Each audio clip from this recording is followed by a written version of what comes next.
Древняя символика Ингушетии представляет, наверное, самое интересное и вместе с тем сложное для исследований направление. Сложность этой части национальной истории заключается как в малой изученности темы, так и в ее специфике. Древняя ингушская символика, включающая различные знаки, орнаменты, другие изображения, присутствует практически на всех архитектурных памятниках, предметах домашнего обихода, оружии и прочих сохранившихся до наших дней материальных ценностях.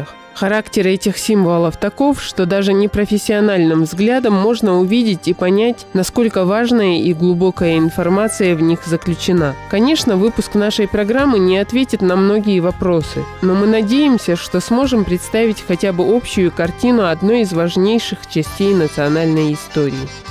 Эти узоры, которые мы видим на наших башнях, на святилищах, на солнечных могильниках, наших коврах и стенгах, часто повторяются орнаменты, известные нам по кабанской культуре. Растительные орнаменты, животные орнаменты.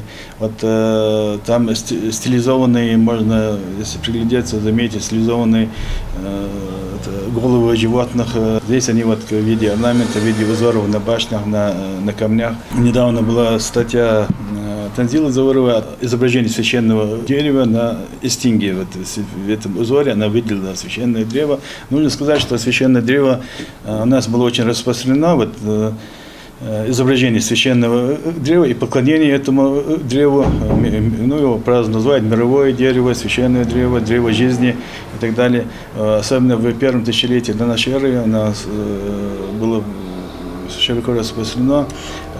И в дальнейшем, и в первом тысячелетии нашей эры, и на храме Тхаба-Ярды, но священное дерево обычно изображают или с козлами по сторонам, или с оленями. И вот такое же изображение, стилизованное изображение священного дерева было обнаружено на Курхарсе, найденном нашим археологом Джабрилом Чахкиевым в Пялинге. Часто изображается небесное светило, движение небесного светила, Луны и Солнца, и различные созвездия. Приступая к подготовке выпуска, мы решили начать путь с Ингушского государственного музея краеведения, где сосредоточено множество интересующих нас предметов. В основном здесь и хранятся найденные в результате тех или иных археологических исследований на территории Ингушетии артефакты. С каменного века, со всех археологических эпох экспонаты сосредоточены в этом зале. В наших фондах хранится более 7000 единиц хранения археологических экспонатов, которые найдены во всех районах Ингушетии, равнинной, горной Ингушетии. У нас бесчисленное множество экспонатов, которые имеют знаки, орнаменты, какие-то символы. Я хочу рассказать об барельефных камнях нашего древнего ингушского храма Тхаба-Ярды, которые были переданы в наш музей благодаря главе Республики Ингушетия в 2011 году. Юнусбек Бамтгиревич Евкуров, когда находился в Тель-Авивском музее Грузии, там обнаружили, что они хранятся, эти камни, еще с 1970 года. Эти камни были увезены с нашей горной Ингушетии для изучения как раз-таки вот этих знаков, вот этих орнаментов. Грузинские ученые не смогли расшифровать эти знаки, эти орнаменты. И поэтому они склонялись к тому, что ключ к разгадке этих знаков, этих орнаментов находится у нас в Ингушетии. Почему? Потому что они сказали, что это не грузинский язык. Эти знаки, они должны быть расшифрованы здесь. И мы вот обращаемся к нашим ученым, историкам, которые в этом направлении занимаются, работают, исследуют, обратить внимание вот на эти камни, на эти экспонаты наши, где имеется бесчисленное множество знаков, орнаментов, и исследовать, и нам рассказать нашу подлинную историю.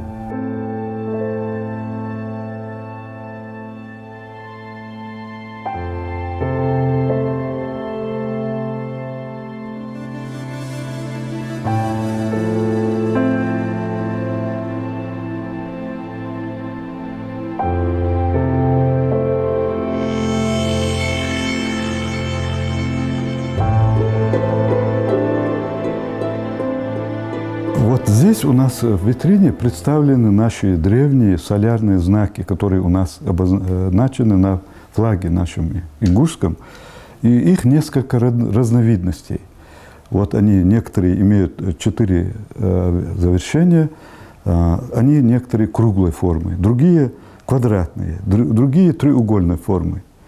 Вот эти знаки и символы, можно сказать, они древние, до нашей эры датирования. Этими знаками, этими вот орнаментами какие-то передавались информации. Здесь раскрывается целый пласт древней нашей истории. Какие-то орнаменты к одежде национальной, для коня, вот, сбруя, лошади, вот, приспособления. Здесь и предметы быта, это и посуда. На многих глиняных посудах иероглифы, какие-то знаки, какие-то орнаменты. Здесь в этой витрине тоже мы видим разновидность солярных знаков. Вот одна из них, вот смотрите, с 4 вот этими завершениями. И вот 4 век нашей эры, вот, который датируется по документам нашего музея. Вот. Вот здесь тоже имеются всякие знаки, орнаменты на головке вот, орла. Вот. Вот здесь у нас находится сабля аланского периода, это 8 век. Здесь мы можем видеть на рукояти, позолоченная золотая рукоятка, очень много вот орнаментальных изображений, орнаментов, каких-то знаков много очень. И вот этот предмет тоже ждет своего исследования. Это экспонат, который появился вот в последнее время в фондах нашего музея. И таких у нас несколько сегодня хранится в нашем музее. Вот. А также здесь представлены накладки на пояс тоже аланского периода. Отдельный интерес представляют символы, изображенные на предметах быта. Конечно, многие из них сегодня загадка, но совершенно ясно то, что отношение ко всему в те времена было трепетным. И в этом тоже есть мудрость. Современный же человек воспринимает тот или иной бытовой предмет просто как вещь, выполняющая определенные функции. Соответственно, и украшения изделий сегодня носят чисто эстетический характер. Вот в этой витрине мы тоже видим накладки пояса древнего, да? Видим солярные знаки, видим зеркала. Вот посмотрите на одном из этих зеркал орнамент, наш ингушский орнамент. Кстати, вот тот же орнамент мы видим на истингах своих. Это стороны света, юг, запад, север, восток. Вот тоже этот экспонат рассказывает нам о многом. И таких экспонатов у нас тоже очень много в фондах музея. И они имеют, вот одна из них вот такая большого размера. Так. Это получается обратная сторона зеркала, да? Да, да, это обратная сторона зеркала, вот его задний вид. Мы их оставили в подлинном варианте, не стали ни кислотой, там, ни чем-то очищать и так далее. Вот есть другая разновидность, вот поменьше размером вот зеркало. Вот здесь тоже орнамент, он более вот разрисован, тоже богаче вот орнамент. Вот есть таких размеров много. Есть чуть меньше, а есть еще чуть больше вот таких экспонатов в наших фондах. Вот, посмотрите. Если от патины его очистить, он настолько блестящий, что настоящее зеркало. Обнаружено в нашей столице Ингушетии, Магасе, с изображениями, знаками вечного движения. По нашим данным, это 3 век нашей эры. Это очажная стенка, можно сказать, единственном экземпляре на Северном Кавказе. По имеющимся у нас сведениям, наиболее важную информацию содержат символы, изображенные на различных памятниках архитектуры. Поэтому мы не могли не посетить горную часть нашей республики, где сохранились древние сооружения. В общем, в горах Ингушетии можно встретить на архитектуре очень много различных символов. Дело в том, что иногда они перекликаются с некоторыми символами на орнаменте. Это, например, роговидный мотив, то есть рога, изображение рогов стилизованных. Я не скажу, что они настолько же реалистичны, это условное обозначение. Они в основном идут схематически. Очень часто встречается здесь солярная символика. Солярная символика, она трактуется, все сходятся на том, что она очень сакральный, сакральный символ, он очень распространен в мире, та же самая свастика. Наиболее часто встречающийся символ, это вот как раз-таки наш этот триквестер, так называемый, который встречается у нас, изображен у нас на флаге. Наверное, потому его там и изобразили, что он настолько чаще всего встречающийся. Различные исследователи склонны по-разному его трактовать. Многие его считают солярным символом, в смысле солнца. Многие объясняют это 3 временами, прошлым, настоящим и будущим. Некоторые объясняют это 3 мирами, как подземный мир, то есть небесный мир и мир, в котором мы с вами сегодня здесь живем. И те же самые мотивы, триквестеры, так называемые, но уже более условные обозначения или просто намного эстетичнее нарисованные, можно встретить и в нашем орнаментальном искусстве. Например, на коврах можно встретить, иногда на керамике. На керамике вообще солярная символика очень редко на керамику наносится. В основном там идут волнообразные мотивы. Что означала волна? Волна – это небесная влага, это благоденствие, это когда достаток всего в доме. Естественно, керамика в основном у нас употреблялась для того, чтобы хранить, использовать пищу. И в пище заключалось благоденствие человека. Множество споров у исследователей вызывает часто встречающийся на особо важных строениях символ, напоминающий фигуру человека. Один из самых распространенных символов на боевых башнях, в принципе единственное, очень редко на них бывают другие символы, это так называемый крест с Голгофой. Это очень такая распространенная фигура, она исполнена, как правило, путем искусственной выборки камней, накладки. И изображение человечка с распростертыми руками. Очень многие исследователи считали, что это крест с Голгофой, но мы склонны считать, все-таки придерживаться, например, версии Акива Хасота Алхастовича, который считает, что это антропоморфный символ, это изображение человека, что подтверждают некоторые фольклорные данные, которые мы собирали, полевые материалы, которые мы собирали. Например, Ерыжо Исраил 21 года всегда утверждал, что слышал от стариков, что это человечек с распростертыми руками означает слово «мяршвуха». Оно предназначалось, вот этот символ предназначался для путников, для людей, которые проходили мимо по своим торговым делам или другим военным делам, мимо наших селений, и практически приглашали таким символом их погостить у них в их селении. Например, Игикал славился тем, что своей щедростью и гостеприимством, его даже назвали камярш Игикали. Камярш означает щедрый. И они славились тем, что зазывали всех гостей, которые оказывались в этих краях, и, возможно, вот этот символ тоже является своего рода приглашением. Многие исследователи предполагают, что это весы, которые означают, что взвешиваются все слова, дела человека, так называемый наш кодекс Эздел, когда взвешивается каждое слово, каждый свой поступок. К сожалению, время не щадит исторические памятники. Соответственно, с древними стенами разрушаются и изображенные на них символы. Но довольно часто очередной разлом или обвал открывает новые знаки. Некоторые петроглифы, ввиду того, что подстраивалось еще дополнительно какие-то сооружения, подстраивались дополнительно какие-то еще жилые помещения, затирались штукатуркой. Эта штукатурка постепенно спадает, и обнаруживаются новые символы, новые петроглифы. Например, мы можем с вами просто на примере здесь, на этой башне, посмотреть. Эта башня была построена отдельно, как жилая.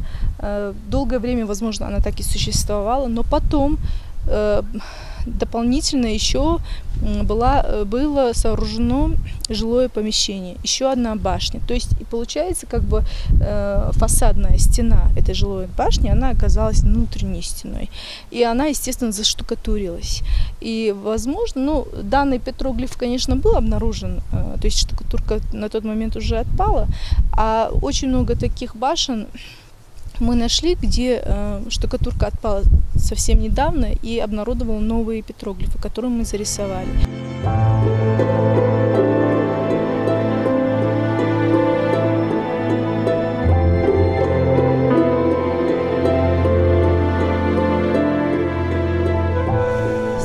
Двух типов орнамент на архитектуре. Это для эстетики, то есть для красоты, и символический орнамент. Эстетичный орнамент очень, очень редкий. Для ингушей его практически не применяли. Сами по себе башни очень грациозные, но довольно суровые строения, и их как бы не украшали орнаментом.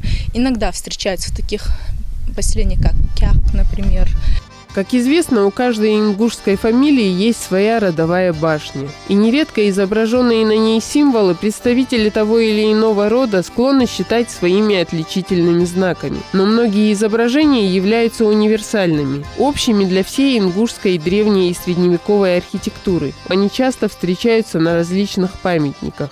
Многие тамги, так называемые, которые кто-то для себя использует, какие-то тейпы, они часто просто вычленены из ансамбля различных знаков. Но мне кажется, это неправильно, ведь они не случайно оказались в этом ансамбле, значит, они в совокупности что-то определенное означают. То есть читать надо уже, если будет такая возможность когда-нибудь, общий текст из разных знаков. Даже расположение их между собой совершенно не случайно. Почему я также против того, что это тамги родовые? Вот, например, мы стоим с вами в Эгикале. Здесь очень много жилых башен. Но вы заметите, что большинство петроглифов расположено именно на одной, но максимум на двух. Почему? Такое скопление петроглифов находится на одной башне. А в принципе, если бы какой-то, будь это родовая тамга, они бы изображались на дверных проемах, арках каждой башни. В жилой башне Бейни 9 разных символов.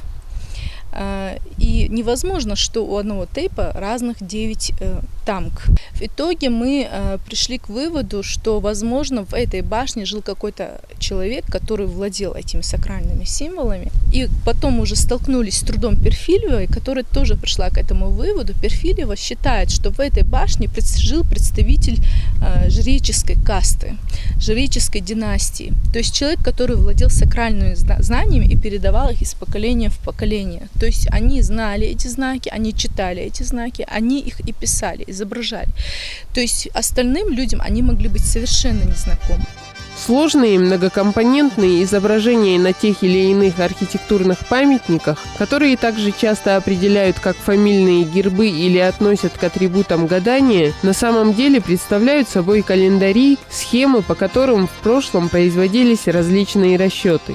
Вот на одной из башен в Эгикале мы можем с вами видеть такой календарный камень. Календарных камней мы всего обнаружили здесь 3 вида. Один вид, он очень распространенный. 7 таких календарных камней были найдены Семеновым и его экспедицией. И 2 дополнительно нашла еще наша команда историко-географического общества. Мы случайно их обнаружили в руине камней. Там, как правило, изображено по периметру камня 22 черточки. Иногда в середке есть углубления там, или крестики, но факт остается фактом. Черточек всегда 22. Что означают эти черточки, мы пока не знаем. И, в принципе, Крупнов писал, что это могло быть там что-то связанное с гаданием, но мы считаем, что навряд ли, поскольку гадание заключалось якобы в том, что бросали косточки на него, косточки очень каким-то образом должны были разместиться на этом камне. Но почему мы против этой версии? Поскольку некоторые камни, они вмонтированы в башню. Естественно, косточки на них не бросишь.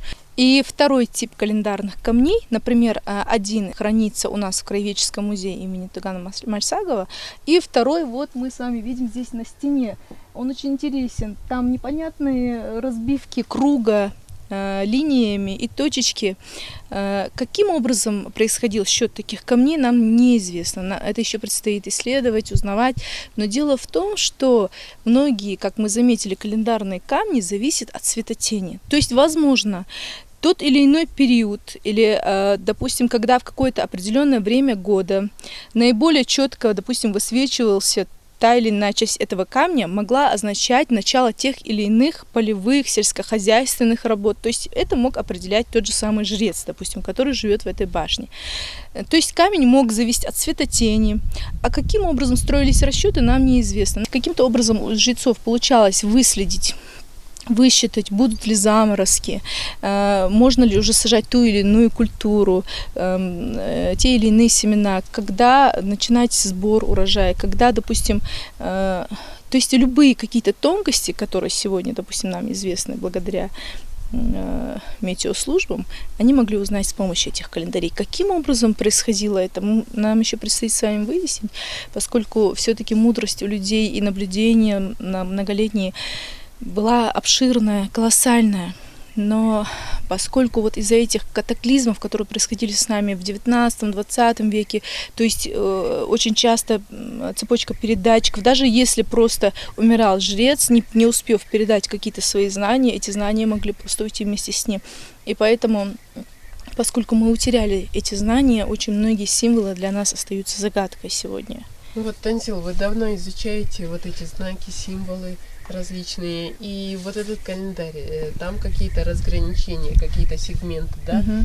Можно вот в общем хотя бы сказать, что примерно там изображено? Я не знаю, если... Смотрите, мы привыкли с вами сегодня думать, что календарь – это 12 месяцев. Мы думаем, что месяц – это 4 недели, к которым мы привыкли, а неделя – это 7 дней, к которым мы привыкли. На самом деле у ингушей неделя была 5 дней. Естественно, в месяце было больше недель. А месяцы, они как? Дело в том, что очень много разночтений в названии месяцев. Люди, которые занимаются, допустим, выращиванием каких-то культур, для них каждый какой-то сегмент вот этого календаря мог означать сигнал к действию для него. Для охотников был свой календарь, поскольку у него было время, допустим, спячки медведя, когда этот медведь просыпается, когда, допустим, на оленя можно охотиться, когда можно охотиться на косуль. Ведь это не всегда можно было. Был свой лесной кодекс в свое время, охотничий и лесной кодекс. Для людей, которые занимаются, допустим, строительством, у них тоже был свой календарь. Для детей был свой календарь. Это все были свои собственные календари. И, наверное, жрец владел ими всеми и просто-напросто давал сигнал тем или иным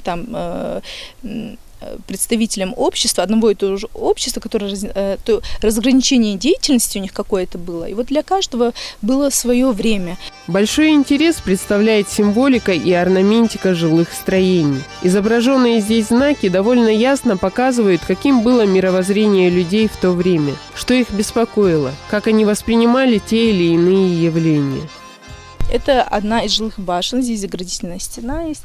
И здесь на одной из стен 5 знаков. 5. И один с той стороны, это лицевая сторона. Здесь над дверной аркой есть зернистый орнамент такой. Такой зернистый орнамент, здесь я его не встречала, я его встречала в селении Гарк и Мецхал. В Гарке и Фалхан, к тому же. Зернистый орнамент, мы не знаем в данном случае, что он здесь означает, но, как правило, на керамике и на предметах ювелирных изделиях старинных он означает зернистый орнамент, и на поясе он по некоторым данным означает оберег, по некоторым данным изобилие. Но мне кажется, и то, и другое. То есть человек подчеркивал, что то, к чему стремился, то, чего желал, пытался он каким-то образом хотя бы с помощью символов для себя это приобрести. Что касается, вот есть интересный здесь символ, считается, что вот такого рода заветвления – это стилизованные рога барана. Мы знаем, какое значение имел баран, овен в жизни ингушей, вообще в их пантеоне. Считался в свое время тотемным животным. Изображение его рогов очень можно часто встретить и на истингах, и на керамике иногда бывает встречается. Изображение маленьких бронзовых фигурок барана очень часто встречается, относящиеся в основном к кабанскому периоду, кабанской культуры.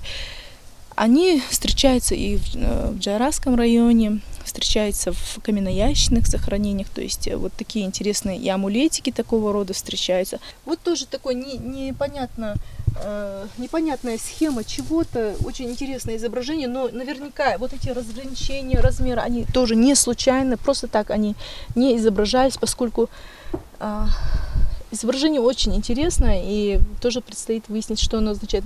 А наиболее интересный рисунок для меня, изображение, блок такой, вот этот вот, он очень часто рассматривался исследователями, и разные предположения высказывались. Я все думала, что он может означать, что меня удивило в нем.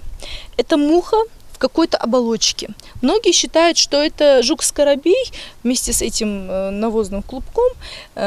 Скоробей, как мы знаем, был священным насекомым в Египте, и очень часто амулеты скоробеев находили у нас. По крайней мере, в Магуте они были найдены, амулеты скоробеев египетского происхождения. Но здесь отчетливо видно, что все-таки это муха. Схематическое изображение этого рисунка, оно дает понять, что это муха. Рядом находится лежачий человечек в лежачем положении. У этого человечка необычно загнуты ноги вверх и есть крылья. А сверху расположена спираль. Спираль, по мнению очень многих мировых ученых, означает лабиринт. Лабиринт, как правило, использовался в мифологии, в символике мира, как оберег от нечистой силы. То есть считалось, что нечистая сила там запутается и выбраться оттуда не сможет. Вот здесь пример того, о чем вы только что говорили, когда символы нужно исследовать в комплексе, взаимосвязи, да. В комплексе, вот именно. И вот когда я все-таки, ладно, лабиринт означает оберег, но при чем тут человек и при чем тут муха, да, получается? Так как они рядом, и видно, что это что это рассказ, что это рассказ, что это. И почему на углу находится? Вот 4 загадки. У нас муха, лабиринт, летающий человечек и угловой камень. Именно на углу жилой башни. Тоже не случайно, да? Месторасположение? Конечно, потому что угол у нас был священным, сакральным. Вот дверная арка и угол были наиболее сакральными в любом помещении. От слова «с». «С» мы знаем означает и душа. То есть, смотрите, «св», то есть летающий человечек, муха и спираль. Что это может в контексте означать? Очень долго я не могла разобраться. В принципе, я знакома с этим символом уже лет 15. Его изображали и Крупнов изображал, и Семенов изображал, и Дахтильгов о нем писал. Пока я случайно в фольклоре нашем не наткнулась на совершенно почти одинаковых 2 предания, где говорится о том, что человек-оборотень, то есть гамул хожосек, превращается в муху, по поверьям ингушей. Его душа, то есть человек лежит, но его душа в этот момент превращается в муху и летает над землей везде, вот залетает куда ей угодно. Пока душа летает в оболочке, спящий человек, если его перевернуть, душа так и не найдет место, откуда она выбралась из этого тела, и считается, что человек погибает. Но эти всякие рассказы я слышала и в детстве, но очень интересно все-таки вот сочетание. Смотрите, лежащий человечек, но при этом он крылатый, то есть он лежит, в этот момент его душа летает в образе, в оболочке мухи. Изображен человек-оборотень, гамул хожусек, и изображен одновременно лабиринт, в котором он заплутает и не сможет пробраться, допустим, в эту башню. Люди просто были совершенно беспомощны перед стихиями природы, были беспомощны вот перед своими же собственными мифами, которые придумали о страшных людях, о злых духах. Они тоже перед ними были беспомощны. Единственное, что их понятиях оберегало, это амулеты и вот такие обереги-рисунки.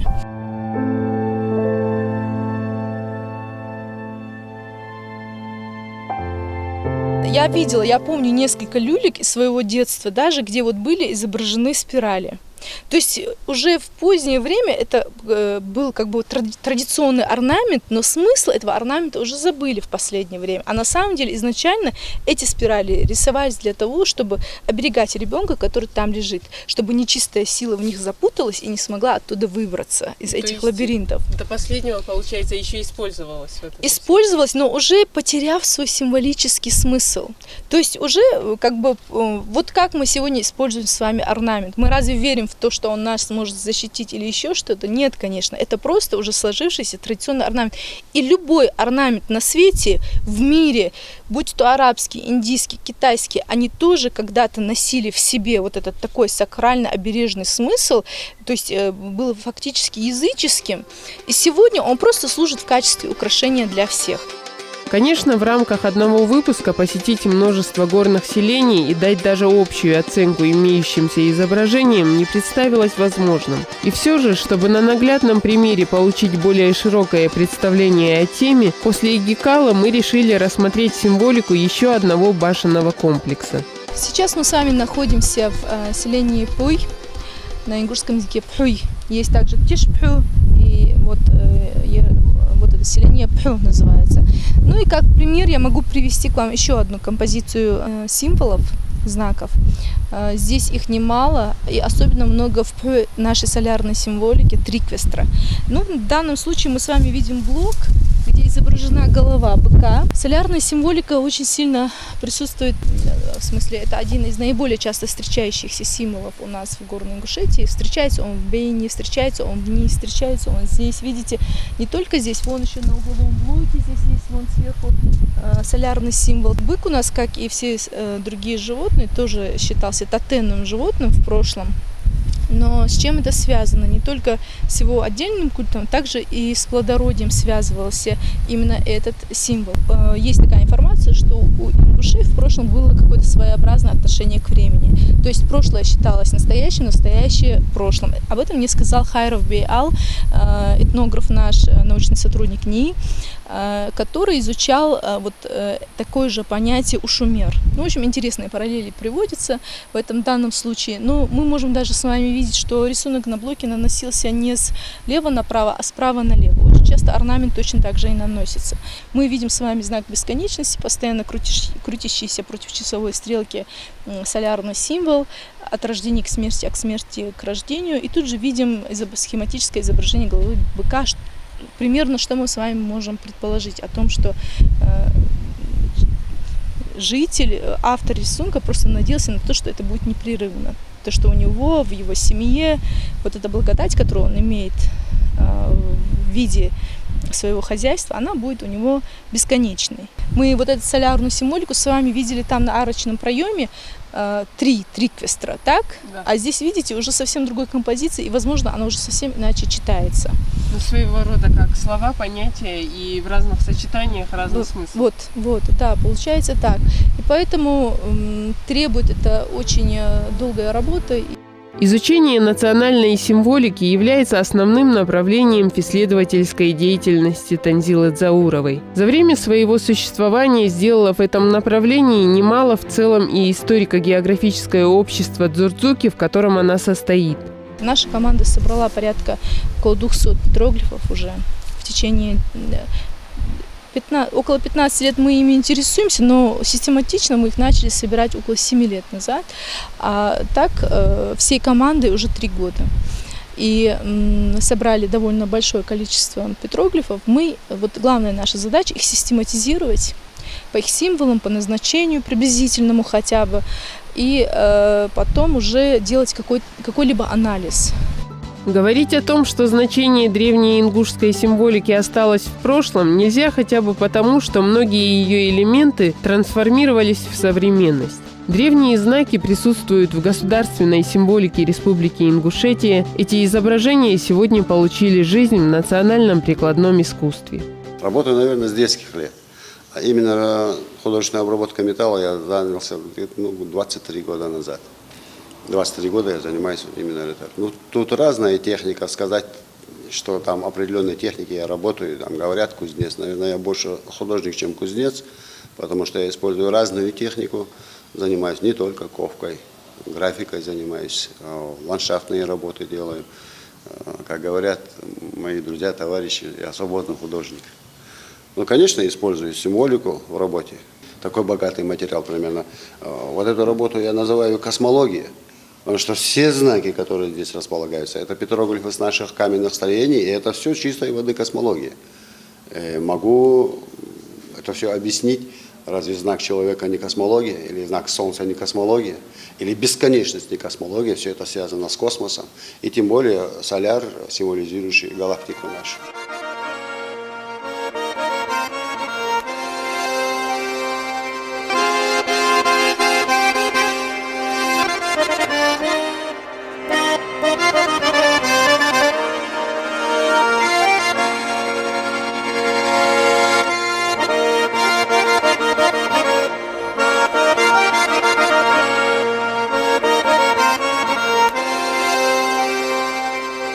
Только адресно можно изготовить так называемые тамги, фамильные гербы.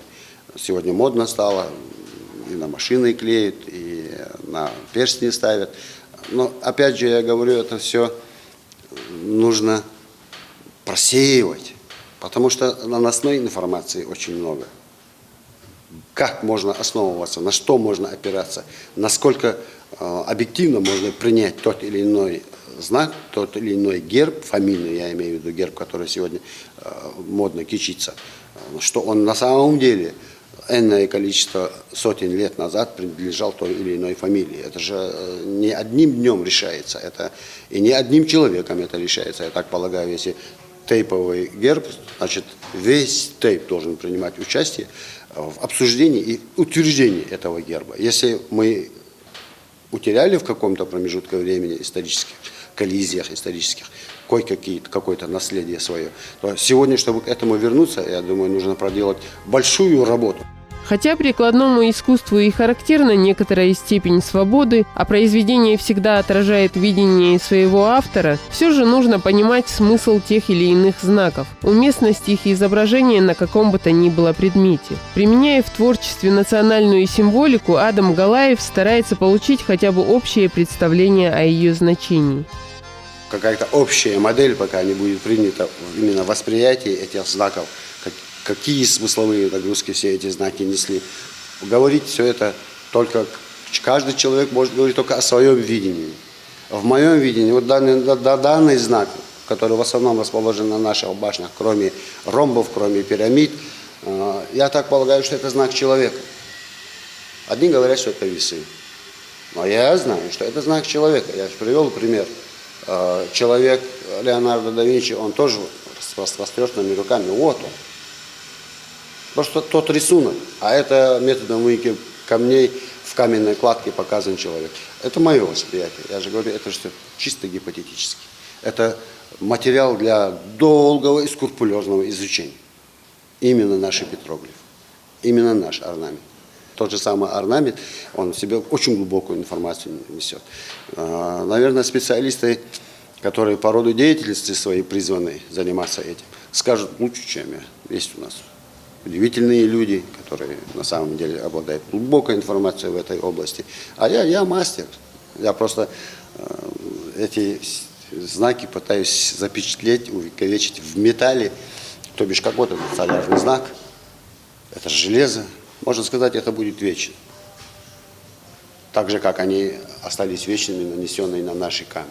Я в близком общении со всеми нашими прикладниками, художниками, научными деятелями, в очень хорошем контакте с Танзилой Зауровой. Я считаю, что она очень хороший специалист. У нас есть люди, которые даже не рекламируют себя, но тоже проделали очень большой путь в этом направлении. И располагают огромным запасом артефактов, связанных с нашей историей. Но этих всех людей нужно вытаскивать. И весь этот материал нужно вытаскивать и сделать его доступным людям. В значительной мере способствовало бы повышению интереса к изучению древней ингушской символики развитие национального прикладного искусства, поскольку здесь больше, чем где-либо, возникает необходимость практического применения этих знаний. Каждый человек, как-то был разговор по поводу промыслов, я настаиваю на этом и по сей день. Если бы в республике были бы промыслы, и независимо от того, есть в этом направлении мастеровые или нет, создавать рабочие места определенной направленности. Примерно есть рабочее место для стеклодува. Придет 1, 2, 3, 10 человек, попробует себя, и кто-нибудь из них найдет в себе стеклодува. И то же самое во всем остальном. если бы были бы промыслы, я же говорю, наш народ источает из себя талантов. Эти места никогда бы не пустовали рабочие. Точно так же вот в этой работе. Ну, не делал я никогда башенные комплексы в металле, но всегда хотелось. По воле Всевышнего, по милости Всевышнего, сегодня я до этой работы дошел. Эту работу начал, но закончить ее опять, довести до конца, возможности сегодня нету.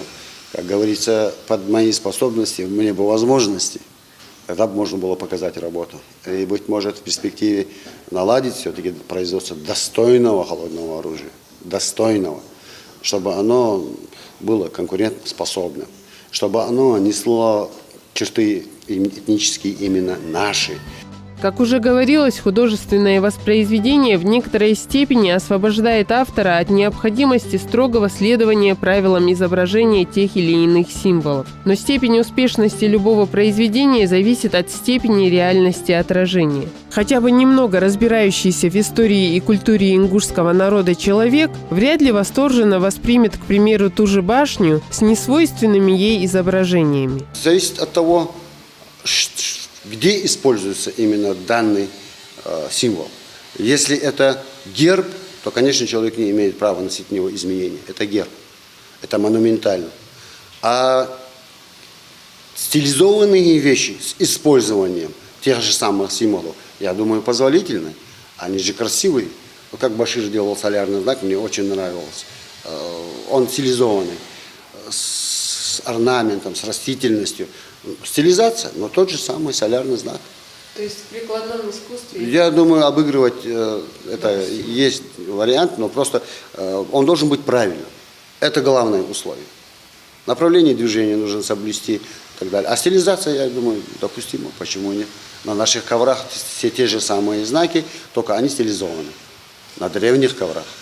Ну, во всяком случае, наверное, нужно знать меру, потому что... Во всем надо знать меру, да. Если фантазия уведет, то... Во всем надо знать меру. Вот именно про эту меру я и говорю. Выдавать за истину, за незыблемую истину свое видение, я думаю, морального права человек не имеет, как правило у нас сегодня так принято. Преподнеси свое видение как гипотезу. Это будет грамотнее, это будет честно.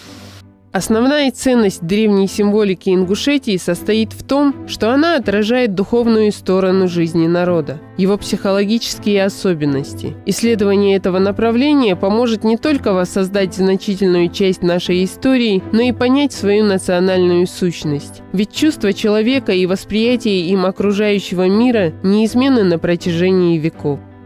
Что можно сказать по поводу нашего орнамента или наших петроглифов? Петроглифы достойны серьезной научной работы, исследования, аккумулировать все силы, все возможности людей, которые имеют к этому непосредственное отношение. Вывести, я не знаю, какую-то написать научную работу, посвященную нашим петроглифам и нашим орнаментам, потому что каждый орнамент несет в себе смысл. Но не могли люди просто так их рисовать. Они все смысловые, а тем более петроглиф. Каждый петроглиф – это целая наука. Но я не знаю такой работы, посвященной именно изучению петроглифу, объемлющей. Потому что все, с чем сталкивался я, а я человек любознательный, это все гипотетически. Все эти изображения, которые у нас есть в горах, собрать нужно все это, систематизировать, опубликовать и работу вести. И нам вообще нужно побольше исследователей, нам нужны молодые исследователи, которые бы каждый занялся бы отдельным направлением, каким-то направлением в нашей истории. Потом, когда вот по разным направлениям много исследователей работают, потом бывает результат на выходе. Все вот эти вот символы, если суметь их прочесть, к чему мы будем стремиться? Мы не думаем, что мы сможем их прочитать или как-то что-то решить, потому что это очень сложно. Но мы будем к этому стремиться, идти и надеемся, пусть не мы, но тот, кто придет после нас, на основании уже каких-то наших, может быть, предположений, сможет постепенно построить эту, то есть сложить эту мозаику в единое целое.